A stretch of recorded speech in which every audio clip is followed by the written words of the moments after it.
So let's start. We're going to talk about peace. And I want to obviously make it insightful, something that you never thought of. You know, there's a lot of religions that claim they're the religions of peace. So here goes again. Judaism, is Judaism a religion of peace? So that's something that we need to try and understand. And the basic answer is yes. But Judaism is also realistic. And we have to redefine peace as well. So I'll start off with a story. There's a famous story of the Chafetz Chaim, who not long after Sukkot, which is the holiday where we sit outside in huts and we buy a lulav and etrog, which is like a lemon-looking fruit, a citrus. Or for the holiday, one of his students came and showed him the etrog that he was buying, and he asked him, "Is it nice? What do you think of it?" It was the most expensive etrog in his town. Very, very expensive fruit, and you know that if they're rare, to have them perfectly clean. And the Chafetz Chaim looked at it and said, "It's the most beautiful thing I've seen." And he buys, obviously, this wealthy guy buys the etrog and enjoys his Sukkot. But not long after Sukkot, the story goes that there was a dispute with this wealthy guy who bought the etrog, paid hundreds of rubles, hundreds of dollars for this little fruit. And not long after Sukkot, there was a story of this wealthy guy who had a dispute, a monetary dispute. And who did they bring it before? They brought it before the Chafetz Chaim. They had a big argument in money. And they brought the argument before the Chafetz Chaim.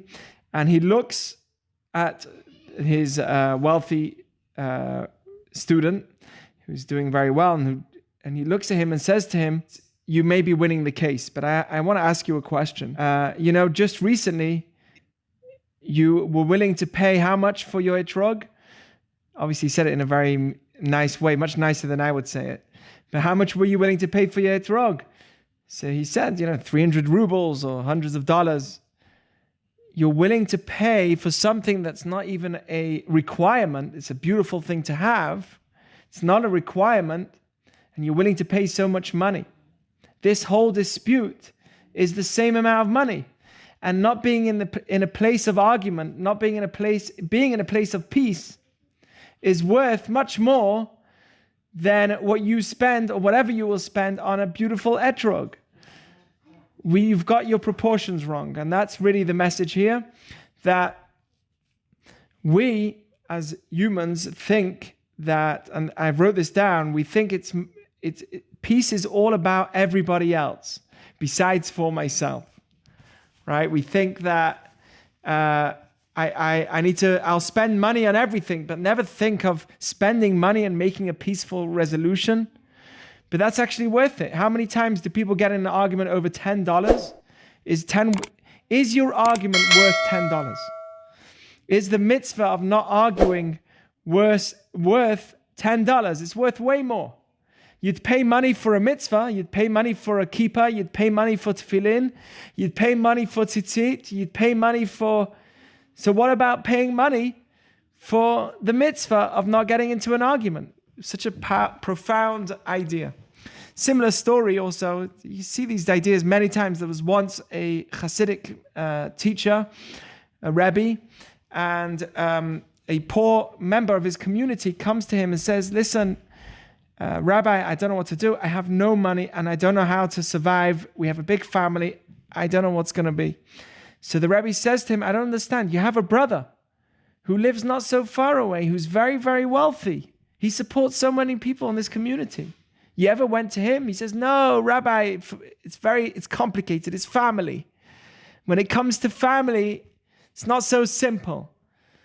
So the Rabbi said, "Really? Okay, let me deal with it." Late at night, it's a very holy Rebbe, late at night, he goes knocking on the door of this wealthy man's home. He knocks on the door, and eventually the guy opens up, and he looks and he can't believe it. The rabbi came to me at this time of night. Must be something desperate. He says, "Come in, Rabbi, come in. What's going on? What do you need? Anything, I'll give you whatever you want. Do you need a check? Do you need money for somebody? I'll give you whatever you need." So the Rebbe says, "Yes, I need help for somebody who's in a very bad situation, very bad economic situation. He needs your help." So the rabbi says, of course, tell me how much he needs. How much? Whatever he wants. He says, listen, it's not who you think. It doesn't matter who it is. I'll give it to whoever it is. I'll give the money. He says, well, it's actually your brother. And at that point, obviously, this guy goes white and says, my brother? Yes, your brother. He's in a very poor situation. And of course, he gives him the money and helps his brother. But the message here is we always look outside of ourselves for peace, and very little do we look inside of ourselves for peace. I once was asked, how can it be that in Jewish prayers we say Sim Shalom Tova Uvracha Aleinu, on us, Va'al Kol Yisrael, and on the Jewish people? You don't want peace in the world? Why is the prayer for peace in the silent prayer Aleinu Va'al Kol Yisrael, on us and on the Jewish people? You don't want it on the rest of the world?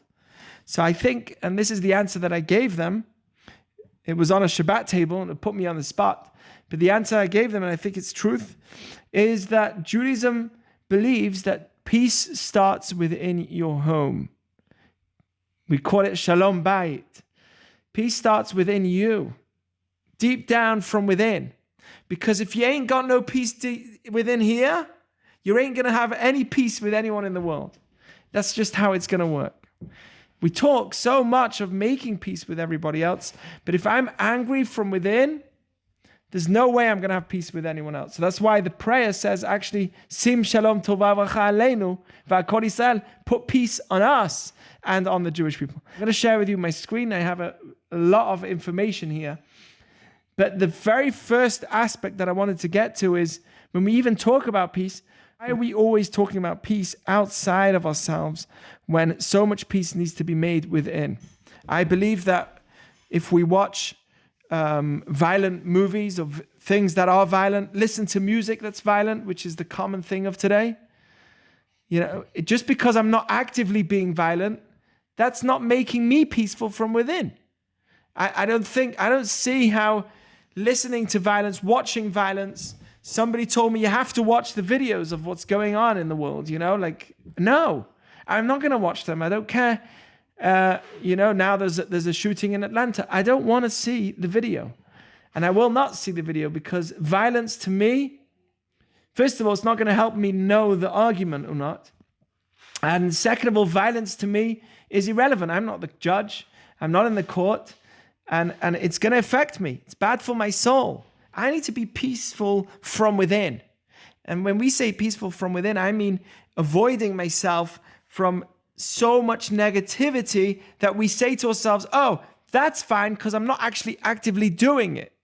So since I'm not actively doing it, I'm just talking about it, or watching movies about it, or spending hours of my days thinking about it, then I am not being peaceful. That's going to explode at some point. And that's not healthy. So let me just share with you my page, and I have so much to share. Peace is one of the most complex topics in Judaism, and I'm going to show you why. It's beyond us in some ways. So let me just show you, share my screen, the last part of the class, but I just want to start with this in case I don't get there later on. So peace starts from within. The greatest battle is the one from within. That's just my quote, and I believe it's true. There's one great rabbi who says the greatest distance from one place on earth to the other is the distance between your mind and your heart. That's the greatest distance in the world, because we're so far within ourselves. Our mind is telling us one thing, and our feelings are telling us one thing. Our intellect is telling us one thing. Our emotions are telling. We're going through the biggest battle within ourselves all the time. So we're not really in peace within ourselves. And we're going to see that as long as I'm alive, I'm not fully in peace with myself. We're going to talk about that as well. But here's another great quote. You only step on someone's toes if you are close to them. This was said by the great singer of Shlomo Kolbach, but it's very true. Meaning, if some random person tells me, hey, dude, you look like an idiot, I'm not going to get as upset about it as if my friend tells me, or my spouse or my kids tell me something like that, right? You get more hurt by those that are closest to you. which means to say that those are the places we need to work on ourselves the most in strengthening our relationships with the most. Hey, it's easier to demand peace in the world than demand it within yourself. That's also something that I'm writing, and I really believe in that. Because to work on yourself, that takes effort. To demand it from anyone else and say that you want it doesn't take any effort. You can go actively talking about peace. You can talk about peace all day. Listen to this. You can have a therapist that helps people in marriage all day, and he's really good at it. But with his own marriage, it's not working so well. How come? Because with everyone else, you don't have to work on it. With yourself, you do. Okay, that's the idea. You can have somebody who's advocating for peace all day long, advocating for peace. That's his job. But when they find out, when they do some research, they find out that from his own home, there's not so much peace going on. What's going on? Because to make peace within yourself is much more difficult than making peace with the entire world. And that's what I'm trying to say here. Easier to demand peace in the world than within yourself. We say every day, when we finish our prayer, we say, Oseh shalom b'mromav, hu ya'aseh shalom aleinu v'al Yisrael v'emru amen. So we say, he who places peace on us and all of Israel. That's how we end off our prayer, because peace is so important. He who makes peace in the upper worlds will place peace on us, meaning God, who's the ultimate definition of peace. It's actually one of his names. So because he is the source of it, Judaism says only he can place that on us. And that's why we say, Oseh shalom bimromav, hu yaseh shalom aleinu. He who makes peace up there will bring peace to us down here. Okay, well, I'm going to talk about this in the letter Shin and the Hebrew of it, which is the word for shalom. But the Gaon of Vilna famously says that our purpose of life is actually to break our bad characters that we were brought up with, that we were born in, and eventually overcome them and change myself to be better, to come to a being basically a more peaceful person. So Judaism believes that is your purpose of life, is to become more peaceful or more in tune from within, meaning your soul and your body needs to come more in tune with each other. When you start off in this world, your hands are closed. When a person leaves this world, the hands are open. Because when we come into this world, we start just taking. We want to take. But as we grow and we develop, we actually feel the need to fill our purpose, which is to give and change ourselves into a better person. So that's actually what the Gaon of Vilna says. He says, our purpose of this world is to break our bad character and develop ourselves into being a better person. The Orchot Tzadikim says, the root of all arguments and most of bad traits is pride. So if somebody gets into an argument, most likely the reason why they're not giving in is because they have pride from within, and that's what's holding them back from being peaceful with the other person. And again, we see here's in Pirkei Avot, it says, Hillel said, be the student of Aharon. I'm going to share with you the link of this. It's going to be on our website on aishlit.com/classes. But here again, Hillel said, be the student of Aharon, love peace, pursue peace, love the creations, and bring them close to Torah. By the way, that's where the word kiruv comes from, which is the organization or the motto of the organization that we have, which is to bring people close to Judaism. How do you bring people close to Judaism? You have to do two things first. You have to love peace, then pursue it. You can only pursue peace if you love peace first. Let me ask you, does love peace mean something from within or something from without? Purportedly something from within. Yeah, I mean, pursuing peace seems to me like an action that I need to take, and that's from without of me, right, to others. But the loving of peace, that's deep from within. And you see the language here. You should love peace from in first. First, it should be within you before you actually pursue it in others. Love the creations and bring them close to Torah. So the way to bring people close to Judaism in general and to Torah and the values of Torah is through love and through peace. So that's a very profound statement. But here again, this is the idea. Peace starts from within. You can't demand peace to others if you're not peaceful from within yourself. So let me just jump straight to the beginning and let's define or redefine peace. Okay? Now, Judaism wants you to be peaceful. It says that the Torah is peaceful. We have a song for that. It says, Derachea darchei noam, v'chol netivotea shalom. Derachea darchei noam means its ways are pleasant and all of its paths are peaceful. So Judaism definitely does believe in peace. But let's go straight to the beginning, which is where I'm going to give you some insight. The first point I want to tell you is that peace by definition means there is a conflict. Now that's a whole new concept. But we are wrong when we think, when I ask people, what is peace? So they say when, you're comfortable, when you're relaxed, when no one's bothering you. Well, we think of it like that because we think of the ultimate pleasure as comfort, right? We think as we understand that the more stuff I have, the happier I'm going to be. And obviously that's wrong, right? We're in a world of decadence. And the more things I own, the better I'm going to have, the better my life is going to be, the happier I'm going to be. And what stuff gives me is comfort. It doesn't necessarily give me peace, and it doesn't necessarily give me happiness. Okay, so because we associate our happiness with, or our pleasure with stuff, with things, so then our problem now becomes that we think, okay, so peace means I'm comfortable. No one's bothering me. So here's some examples, and I want to prove to you how no conflict at all, or the absence of any conflict at all, cannot be peace. Okay? Here's some examples. Tell me if you agree with the following statements. Here's a statement. A couple that does not dispute is not a couple. They are just sharing space. What I'm trying to say is that a couple that has no communication means, and they don't show or they don't discuss their differences, because no two people are alike. This is my understanding, that there's no two people are alike, and you are going to have differences because you both have your own interests, and sometimes they conflict.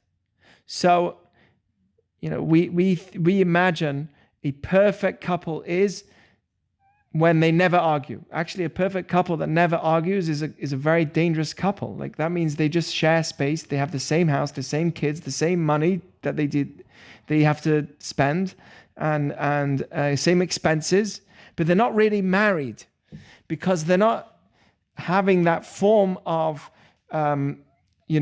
discussion between themselves. When I think something's different and I talk it out with you, if there's no communication, it might look like a perfect couple, but that is not a couple. That's just two people sharing the same space.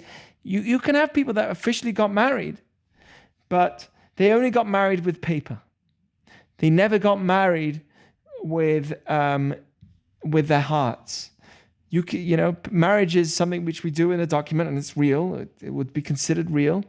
But their marriage is only with a paper. It was only the ceremony. But the rest of it is never a dispute. The minute there's an argument, let's go. I will go outside. You stay here, and we don't. I'm trying to prove that when there's no dispute at all, there's no space for peace. There's no conflict. There's no space for peace. Okay, here's another example. A parent that does not rebuke their child does not educate their child. Anyone agree with that one? It depends. Really? So your child's putting his hands in the electric socket, and you're just going to be quiet and not tell him off? That's why I said it depends. I would tell him to stop in that case, but it depends on what you mean by rebuke and how you're going about rebuking. I didn't say in this statement, a parent that rebukes harshly I didn't say. I just said a parent that does not rebuke. All right, because it wasn't stated, I wasn't leaving room for ambiguities. So that's fair. Okay, but or maybe I should have written a parent that never rebukes, does not educate. True or not true? I'd agree more with that. Yeah, I agree. Yeah, I'll I'd agree change with that as well. Yeah, I'll change it. Um, Yes. Can we go back to the first one really quick? Yes. The couple that does not dispute is not a couple. Yes. They're just sharing space. It's a harsh statement, but I heard this one. yeah. I'm sorry. I heard this wonderful quote that it was like, marriage is a conversation. It's like it's an agreement to have a lifelong conversation with this one person, right? And I think that that's what you're saying there, is that in a conversation, you don't always agree. You don't always see eye to eye, but you're willing to try and see that other person's perspective, which I think is what you have been teaching us for 7 weeks now. Yes. But so I think it wouldn't be a true couple. And also with a parent, like you need to have conversation. You need to, like you're saying, you need to have some conflict. And also with a child, I think you have to try and see their point of view, try and see it from their perspective. Of course, that's why it says and we're gonna be talking about how to rebuke, right? It has to be done in a soft way. Also, it says in Proverbs, "Chanoch lanara pidako," which means educate your child according to the child's way. Every child has different energies and different ways of working, and if you don't think of that child's way, you're going to hurt the child. A teacher that expects every child to be exactly the same is making a mistake. As a group, there's certain protocols that need to be taken, but as an individual, every child needs to be educated individually, praised if they need the praise. You know, every child needs to be analyzed, and that's why teachers like to do research of who the child is. What's the family background? Where is he coming from? What's his story? It's very important for parenting and teaching. The aim... That's beautiful. That's beautiful. Oh, thank you. It's not me. Shlomo HaMelech. But the aim of educating your child actually is the next verse in that statement, which is Gam ki askin lo yasu mimena, which means that even when the child gets old, that's the goal. The goal of education isn't just to educate. It's that even when you're not around, he'll remain in the style of education that you gave them.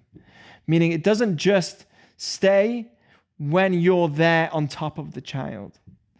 That doesn't prove yet that you've achieved ultimate education. Ultimate form of education is when you're away from them, then they still remember you and the education that you gave them. So that's why it says Gam ki askin. Also, when the child gets old, lo yasu mimena, he will never leave the education you gave them, but only on condition that you educated them in the way that they need to be educated based on that child. If you expected that child to be like every other child, that won't happen. But that's another whole proverb. We can make a whole class on education. It's beautiful. I always was fascinated, even before I had kids, on the concept of education. Always. It's always been something which is such a fascination to me. But so here's another statement. Death and sleep may seem peaceful, but it's not used as the definition of peace. We might say in English, rest in peace when someone dies, but it's not the definition of peace. You know, I hope they're dead. Well, that means you don't think very peacefully of them. You see, when the other side is dead, that means you're opposing the other side. That's not peace. That's not peace. That's death. That's destroying the other view. If there's a dictatorship and the people aren't able to say their view because their view is shut down, and you say, wow, this country's very peaceful. That's not peace, right? That's not peace, because that's death. You're shutting down the other side. You're shutting down the opposition. So what I'm trying to say here is, if we shut down the opposition, if we stop the other side completely, then peace isn't even an equation here. Peace is only an equation when both are existing and both can state their opinion, can say their views. Otherwise, peace cannot happen. Now we need to say, okay, so now they're saying their views, but they oppose each other, so that's not peaceful. Okay, but one thing's for sure: when one side is shut down completely, death, or whatever it is, whether it's death or sleep, or you put something on their mouth that they can't speak, then that's not peaceful. If you look at that picture, you look at that image of somebody speaking to someone, and one guy's got his mouth covered and the other one's speaking, that's not an image of peace, right? An image of peace is when they're both speaking in a form of dialogue. So what I'm trying to show here is that peace that has absolutely no conflict at all means that one side is being shut down. Peace by definition means that there is a form of conflict. We need to see what that is, but that's first. It's to understand that there is a form of conflict. If we shut down the other side in any way, then we're killing the story of peace. Okay, here's another statement that people normally say. Peace is the absence of war.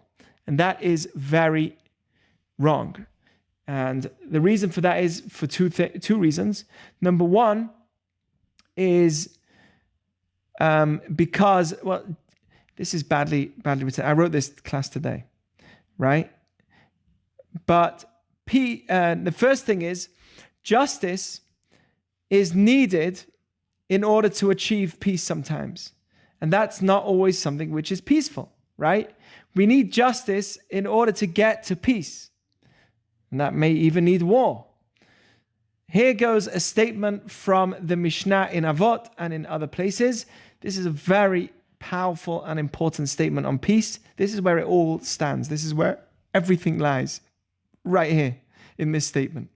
So Rabbi Shimon ben Gamliel says, the world is sustained by three things: law, truth, and peace. Meaning if you take any one of those three, you are killing the world, so to speak. So you need law or justice. Din is the literal translation. Truth is emet.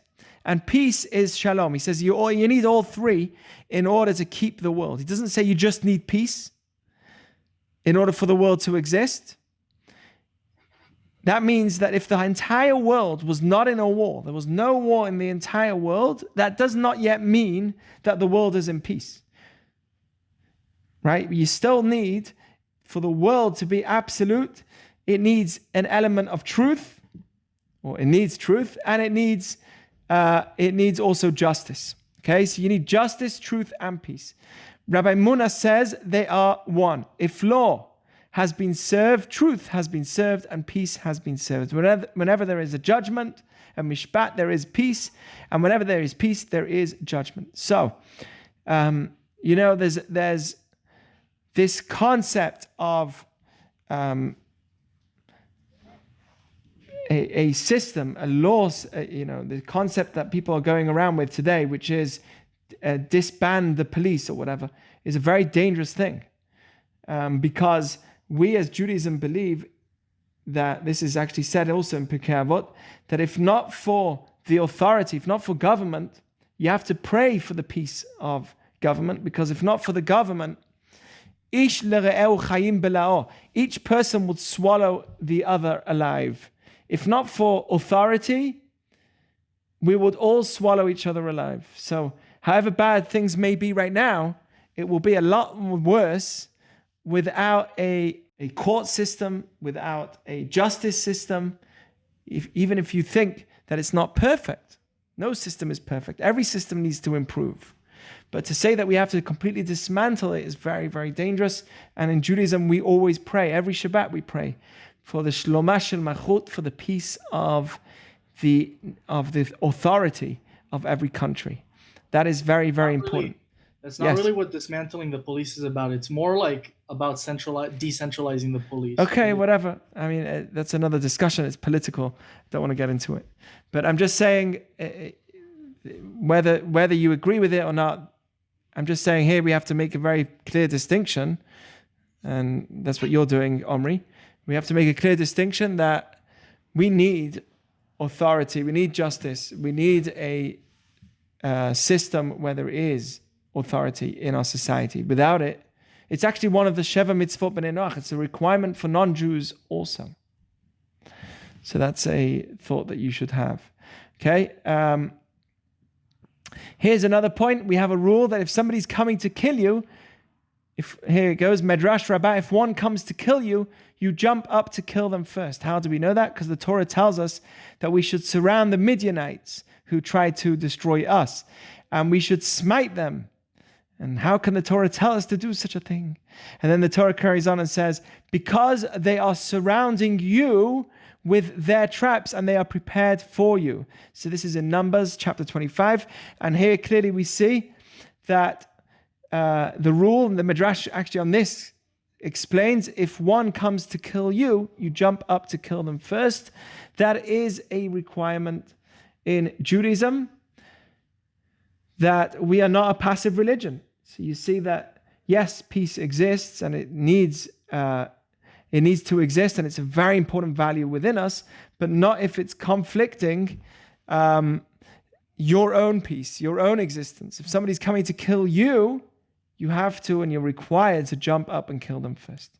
So peace, justice, and truth are all actually God's names. They're all different ways of describing God. He is a Dayan. He's the Dayan HaEmet.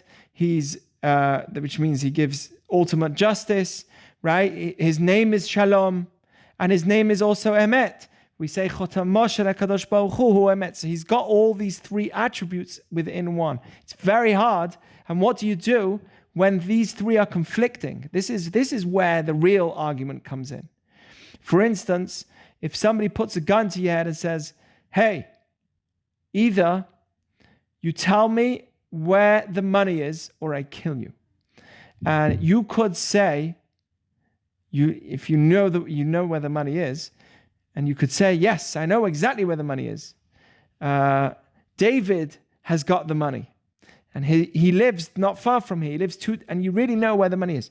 So you want to be truthful, because Judaism says you have to say the truth. Well, in such a situation, of course, it's conflicting with peace, because he's going to now run away. This murderer is going to run to David's home and try and kill him and take all his money. So actually, you're required to not say the truth in that situation, and obviously say, I don't know, or I think he's in another town, or something else that would make the person not go to David's home. You are allowed to lie for the sake of peace. We're going to talk about that. So peace, justice, and truth. The real question is what happens when they conflict each other, and they do. And that's why they are listed here as three different entities that keep the world standing: law, truth, and judgment. You understand how if there's no truth, there's going to be no law. If everyone's lying, then there's no trust, and then everyone's not going to want to keep to the law. No one's going to stick to the law. You need all three. These are three separate entities that need to come together. If there's no truth, there's going to be no peace. People are not going to be in peace with each other. So you see how these are three separate entities, not all one. Today, when we talk about peace, people think of it as all one thing. You know, it's just, yeah, we're peaceful, we're relaxed. You have to understand that there's three entities involved in getting us towards the ultimate goal of peace, which is having law, having truth, and having peace as well. So we'll speak about when it contradicts each other, but peace is a call to action. Meaning, in Judaism, we don't just say peace is an absence of war, which is the number 2. Peace is not the absence of war; it's a call to action. That's why it says, "Ohev shalom, rodef shalom." Love peace and pursue it. Right?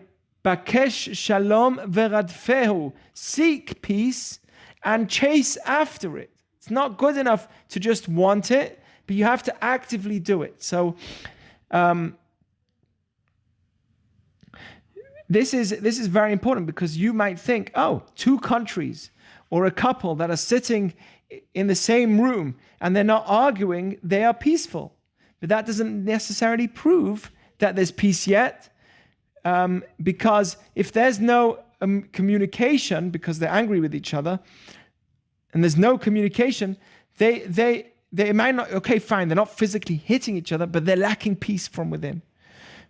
Even though they're not physically fighting, they're lacking. Two countries that are not fighting with each other are not yet in peace. It's only when they actually come to an agreement and they really believe in the agreement that they're going to actually be called into peace. So peace is not just the refraining from something. It's refraining from a fight. It's refraining from anger. It's not getting there or coming to a point where we both come to an ultimate new place of agreement. That's why the language is seek peace and pursue it. You have to do two things. One is seek it, want it, and the second is actually actively do things for it.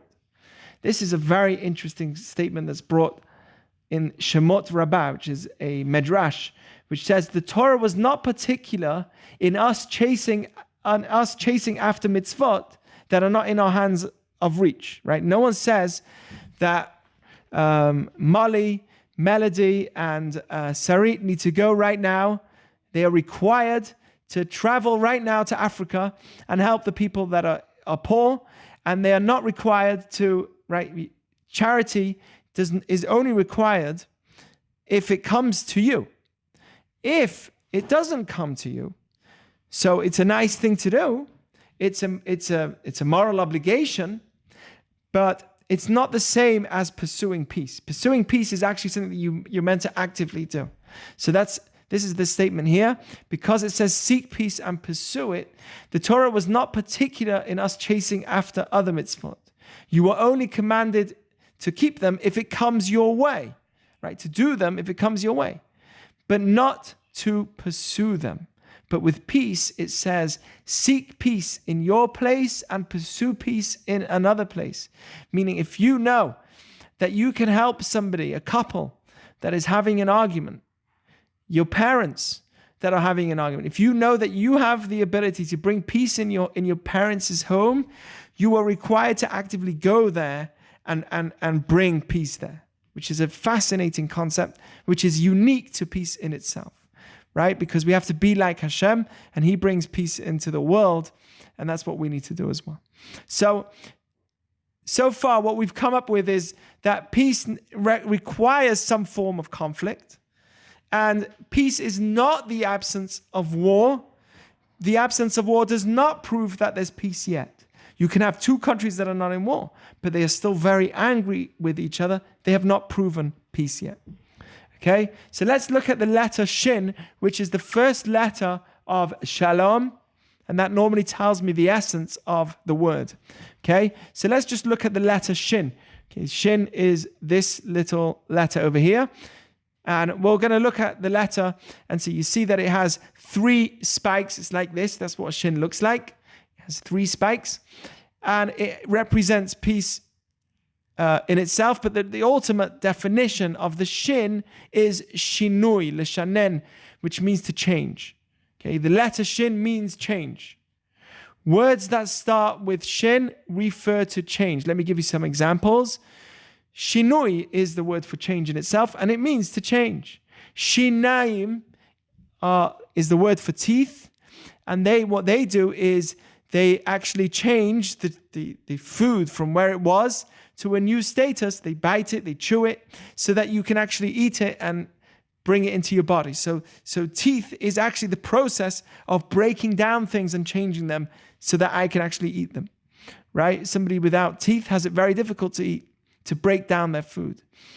Sheker is a lie, and that starts off with a Shin, because there too, somebody is trying to change reality by bringing a lie into place. So if I want change, I might actually lie in order to get it.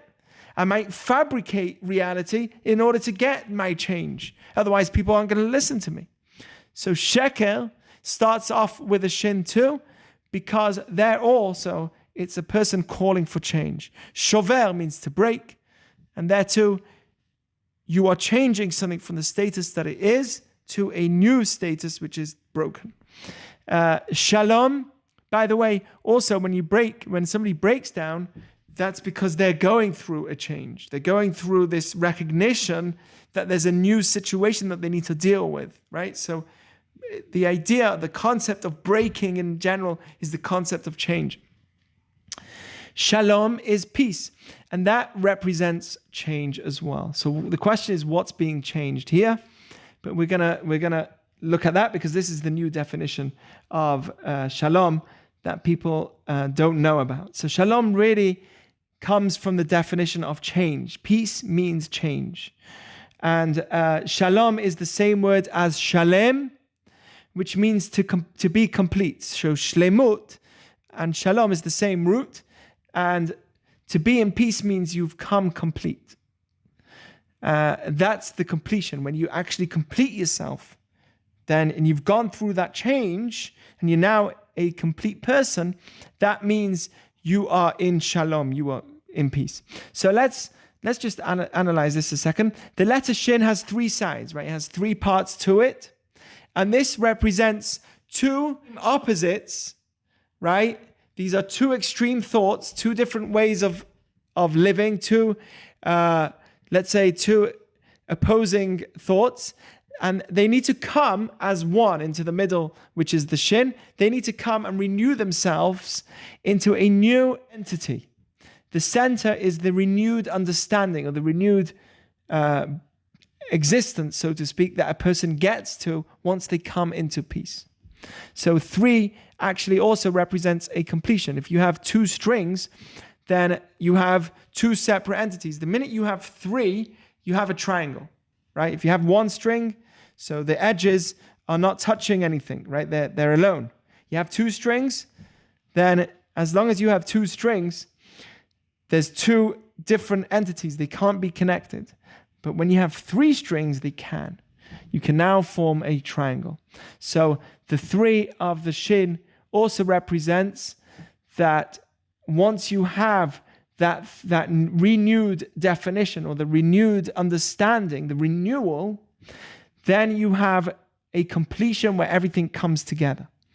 So peace is best achieved with a third party, like Aharon in Judaism. We look at Aharon, who is the man of peace, and he would always run in between arguments and say, no, he really loves you. No, he really didn't mean it. No, but I'm so angry. No, he didn't mean it. He really loves you. He would actually lie or twist the truth in order to get more peace within people. So peace is definitely best achieved with a third party, and that's again why the Shin is split into 3 parts. But the ultimate idea is peace is creating a new reality, which is that the 2 opposing views now come a new view. And that's where I want to get to in this discussion tonight, which is peace is not destroying the opposite side. Like we said, if I destroy the opposite side, I kill their view, right? Mr. A and Mr. B, I kill his view, he's dead. That's not peace. That's just me destroying the other side. Peace means that there are 2 opposing views that come as one into the center. They renew their way of understanding, they renew their way of thinking, and it has to be done through that person. You can't enforce the other person to think like you. It has to be done through their own effort to renewal. Okay, this is why peace is so difficult, is because who says the other side's going to agree with me, right? But renewing your way of thinking and renewing their way of thinking, they need to renew it. The minute I force them to change, I'm just shutting them down. That's not peaceful yet. So the third string is not, so that's what I said before. Peace is creating a new reality for which both people, both entities can now exist. It's a new place, right? So let me give you an example. You want to be at peace with your parents. You have lots of arguments with your parents. So how do you make peace with them? Well, if you're going to try and force them to change, one, that is wrong. It's unethical because Judaism says you can't change your parents. You're not actually allowed to. Your parents are people that you need to respect. So trying to change your parents or trying to force them to change into your belief is really not peaceful. It's not a peaceful manner because what you're doing is you're forcing them, or in any way, you're forcing them to change their view. So you have to get them to agree with your view. So how do you get to that? Let's say you have a big argument with your parents. So you try and have a discussion. You say, okay, let's make a time where we can talk. If that's not the time now, because they're heated and they're angry or they're dealing with money right now, so maybe that's not the time. Maybe tonight, we'll speak tonight. Can I have a time with you to speak? That's a good way of doing it. Make a time to speak. So you make the time to speak. You sit down and you start talking with each other. And you come to realize that there's no way you're going to be able to talk them into understanding your side of your view. The only thing you have left is to change yourself. Once you change yourself, you are now putting yourself into the middle place. Okay? We need to change ourselves and the way that we think of them, because it's very hard to change others, so that we are now renewed, put into a new place so that I can achieve peace. I can't achieve peace if I'm in the same place as I always was, and they are in the same place that they always were. The anger is just going to keep going and keep going and keep going. If I find that yesterday I had an argument with my parents because of a certain issue, who's most likely I'm going to have that argument again. And if I had that argument yesterday and I had that argument again in a week, I'm going to have that argument again. It's most likely going to happen unless I renew myself. I put myself in a new place. I could try and renew them, but that's much harder. I could try and help them get to a new place, but the ultimate way to get them to a new place as well is to change myself, to change the way I think of them, to change the way I talk to them. Maybe it's a communicational issue, but to not change myself at all, I am not going to achieve peace with my parents. I'm just going to stay in the same place as I always was. So what I'm trying to tell you is that in order to achieve peace, and I'm repeating this a number of times, in order to achieve peace means, by definition, I have to renew something. I have to renew the status that I'm in. And that's actually why the ultimate peace in Judaism is a renewed reality in the future, which is when Mashiach comes. Because right now in the world that we're in, we can't change the way certain realities are. But what we hope for is the ultimate place of peace, which is where things get renewed. So let me just show how things will be renewed. The sages and the prophets did not long for the Messianic era in order to rule the world. Judaism does not think that we need to now rule over the world, and that's our goal. Every religion has a goal, right? Our utopia is not to subdue the nations, but to be free to pursue Torah and its wisdom. At that time, there will be no hunger and no war. That's a renewed reality. No jealousy and no strife. That's a renewed reality. The entire world will be occupied with acquiring the knowledge of God. As it says, the world will be full of the knowledge of God. That's a new reality. We hope that the world will know Hashem as the waters cover the sea. It says, just like the waters cover the sea, the knowledge of God will be in the entirety of the world. So in order for ultimate peace to come, we need, according to Judaism, we need that the world will know God. Because until then everyone has their own God. My God is politics, and the other person's God is their money, and if you infringe on my God, we are going to argue. So actually, according to Judaism, the ultimate place for peace is when everything is renewed to a point where everyone knows God, and including me, including us as Jews, because we think that we're not on the ultimate level of knowing God, of being connected. When I say knowledge of God, it means being connected to God. So when there's an ultimate place where the world recognizes that the creator of the universe is not just this dude hanging up there ready to pounce on me, but the concept of God is that he's involved in the entirety of the world, and everything that exists is just stupidity in comparison, right? When we look at all the arguments, we'll think to ourselves, this is all a waste. What's the big deal? Has anyone here argued over $20? It's $20. Yeah, everything you passed it argued. That's such a waste. It's all it is $20. When you come to the realization, right, that everything is so minute in comparison to the reality of the world, right? Arguments come because you think that certain things are a reality. This is everything. This can happen, that you think my laptop or my phone is everything. The minute my phone breaks, that's it. My life is over. And you broke my phone, and I'm never going to forgive you. And I'm going to. Well, if you come to the recognition that stuff, physical stuff, is not everything, and there's a higher power. There's a concept of Hashem, not just the idea of God, but the concept of Hashem. So then you recognize that everything is so minute. Life is so short anyway. So things change, our viewpoint changes. We come to a new reality. That's what we want. Look at this, for a new reality. And they shall beat their swords into plowshares and the spears into pruning hooks. Nation shall not lift up a sword against another nation, neither shall they learn war anymore. We believe that in the future, the wolf will dwell with the lamb. The leopard will lie down with the kid, the baby goat. The calf, the beast of prey, and the fatling together. I don't know what that means, but I just got the translation. With a little boy to herd them. Meaning, look at this. The cow and the bear shall graze. That means grain. They will eat grain. The bear won't look to eat meat. Their young shall lie down together, and the lion, like the ox, shall eat straw. We actually believe that when there's peace within us, the ultimate point of peace within us, then there'll be peace in the animals of the world as well. We influence the animals as well. A baby shall play over a viper's hole, and an infant pass his hand over an adder's den. Okay, so there goes the utopian hope for ultimate peace, which we are not in right now. But I'm just trying to show you how, according to Judaism, peace is a renewed reality.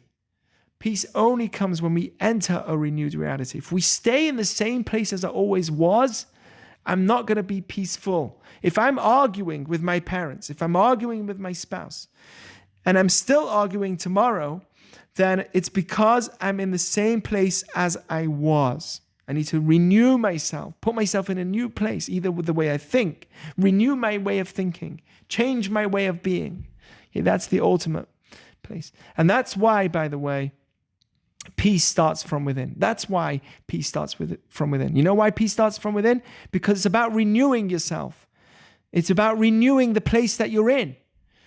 And the only way to renew yourself is to renew yourself from within, right? That's why being in peace with others starts deeply from within. This is the exact reason why, more than anything, it starts within. So I'll just finish off. Okay, we spoke about all that. But what happens when peace and truth conflict? Okay, that is a famous statement that no, you can't have all good values fit in the same place. For instance, right, you can want equality. We can want everyone to be treated equally, but then that will infringe. Is that a value? Is equality a value to everyone? That everyone should be treated equally? Anyone who disagree? Besides for Omri? No. Anyone disagree? Is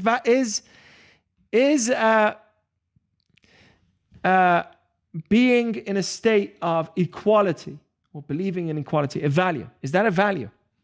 That people should be treated equally? Anyone? It's a good value to have? Okay, so that value infringes on the value of freedom.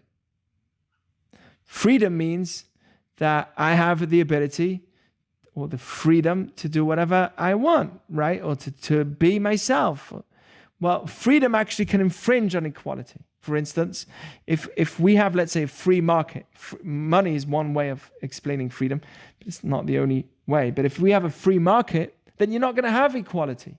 You're going to have some Amazons and you're going to have some Walmarts and you're going to have some, but you're not going to have equality.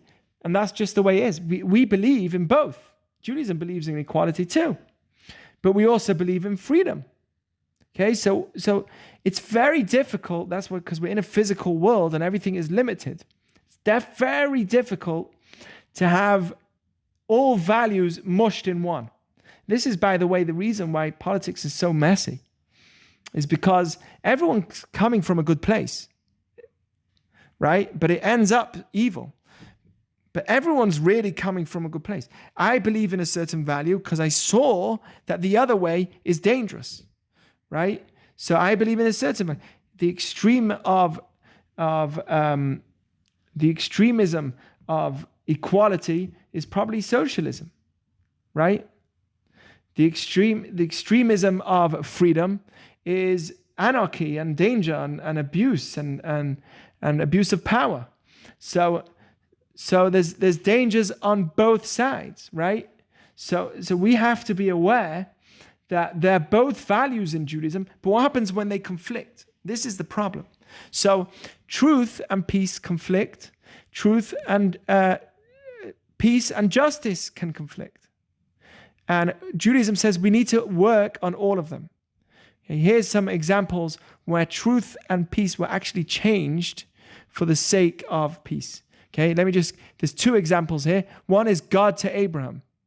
So when the angels came to visit Abraham to tell him that him and Sarah are going to have a child, Sarah laughed and she said, after I am worn out and my husband is old. When she said she's worn out, she meant she doesn't have a cycle anymore. She doesn't have the monthly cycle. And her husband is old. They were 100 years old. Will I now have this pleasure? She started laughing. I'm going to have a child. So God then in prophecy goes to Abraham and he says, why did Sarah laugh and say, will I really have a child now that I am old? She didn't say that she was old. God changed it. God changed the language to Abraham. You hear what's going on? He changed it. Sarah didn't say, I am old. She said, my husband is old. But God twisted the truth for the sake of the peace between Abraham and Sarah. He didn't want Abraham to get angry with Sarah. How could you say such a thing?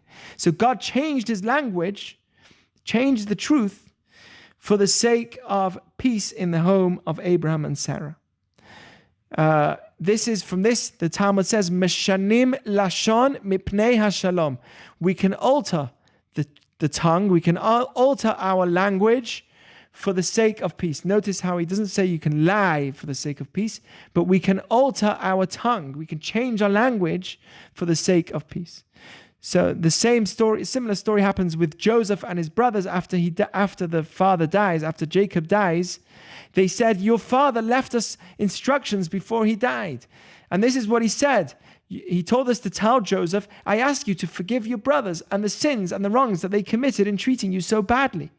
Please forgive them. Forgive the sins of the servants of Hashem, of your father. The brothers of Joseph went to Joseph and said, listen, they lied. And they said, your father left a will saying you have to forgive your brothers.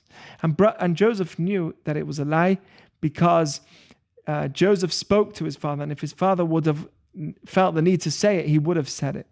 So for that, Joseph cried because he knew they lied. And again, from here we learn, Meshanim et halashon mipnei hashalom. So the ultimate, in a place of conflict, when peace, justice, and truth are conflicting with each other, and they always will, we have to always remember that if I'm pursuing peace and I'm changing my language for the sake of peace, I need to ask myself, am I doing it in a way that's peaceful? If I'm pursuing justice, I need to ask myself, am I doing it in a way that's truthful and peaceful? Right? Some people fight for justice and they go around looting. That's not fighting for justice. Okay? Why? Because that's not peaceful.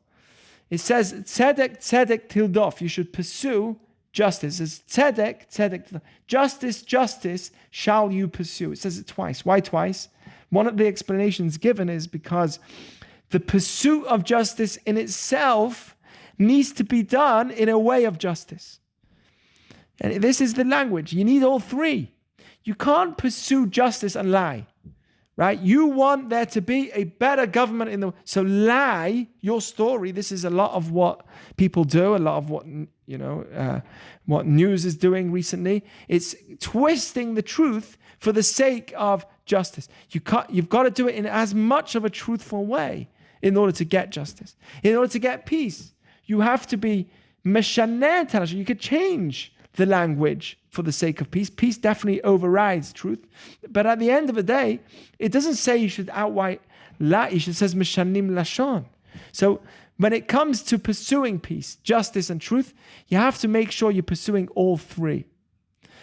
Some people pursue just peace and they ignore truth. Some people pursue just justice and they ignore peace and truth. Right? We have to make sure that if we're ever pursuing something, any of these three, which are the foundations of the world, I need to make sure that I'm not conflicting with the others and completely ignoring the others. It will conflict with the others, but I can't completely ignore. It must be done in a truthful way. For instance, my child's misbehaving, so that means I need to bring justice, so to speak, in my home. I found my child steal, right? So I can't change the truth of my child, meaning I can't say things that are much worse than what my child really did. In order to bring justice to my child, should I lie and say that they did much worse than what they did? I can't do that. And I also have to do it in a peaceful way. If I want to educate my child, I need to do it in a peaceful way. So these are the three values that are needed in order to getting peace, justice, and truth. These are three values that are always needed in order to getting a real peace.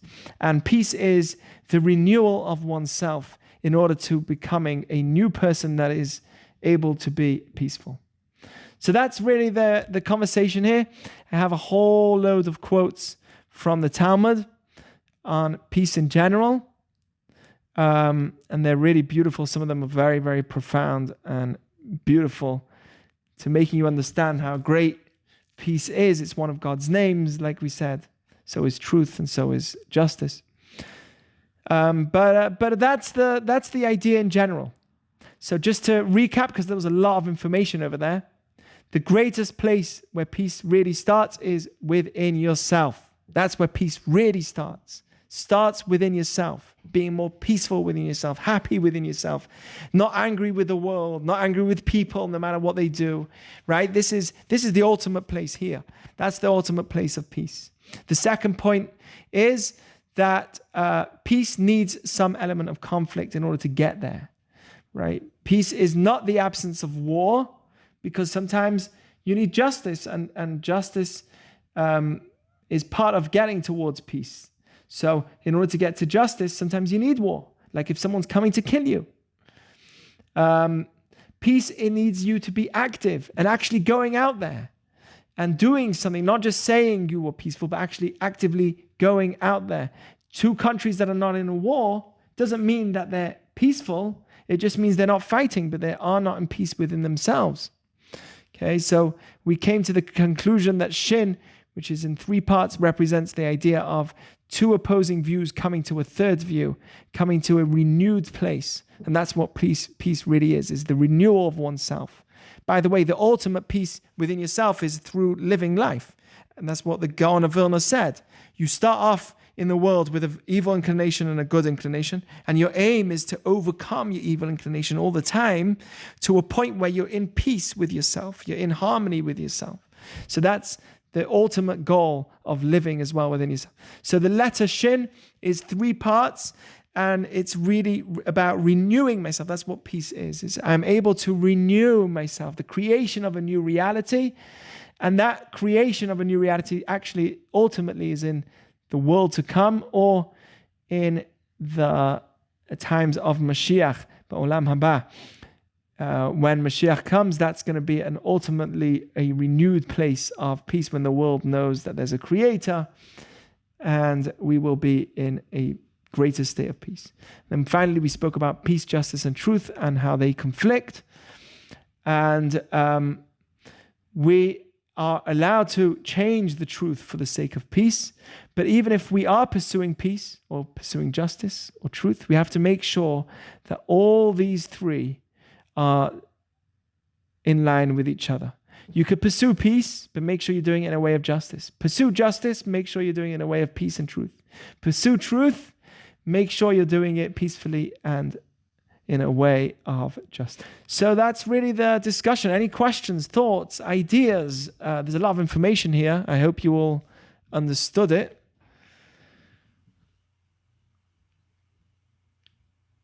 Any thoughts?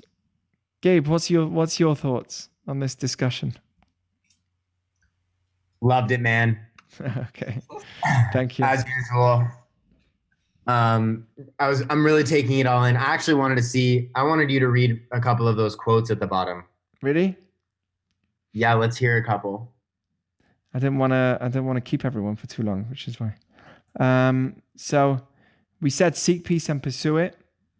In the merit of our unity, in the merit of our peace, we receive the Torah on Mount Sinai. As it says, and he camped by the mountain, and it's in a singular form. He, vayichen in Hebrew, words are put into single or plural form. So Hashem says, it doesn't say he, but it's just singular form.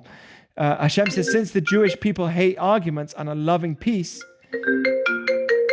they have become one camp, and I will give them my Torah. So in order for us to receive the Torah, we had to be in peace.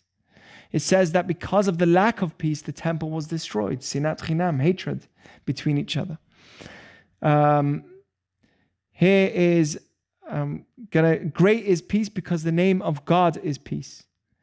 Loved is peace as God placed it in the heavens. As it says, he who makes peace in the upper worlds will place peace on us. Meaning it starts up. Peace starts really from the worlds above. God never found a vessel that holds blessings for the Jewish people like peace. The greatest blessing for somebody is to be in peace. It also says that if somebody's in an argument and he holds his mouth from responding, he will get this is from this statement, you will get the most blessing. You can ask for anything you want. That's the greatest moment of prayer. One of the greatest moments of prayers in Judaism is not in the synagogue, but it's actually when someone curses you out and you hold your mouth and you listen. That moment is the greatest moment of prayer according to Judaism. It's one of the greatest moments of prayer. There's a famous story of a rabbi who said to a couple that couldn't have children, he told him, the rabbi said to the couple, I think it was because they themselves had a dispute once. So the rabbi said to the couple, the next time you see somebody get embarrassed in public and he doesn't respond, run to that person and ask for a blessing. And it's a true story. It's something which recently happened, not too many years ago.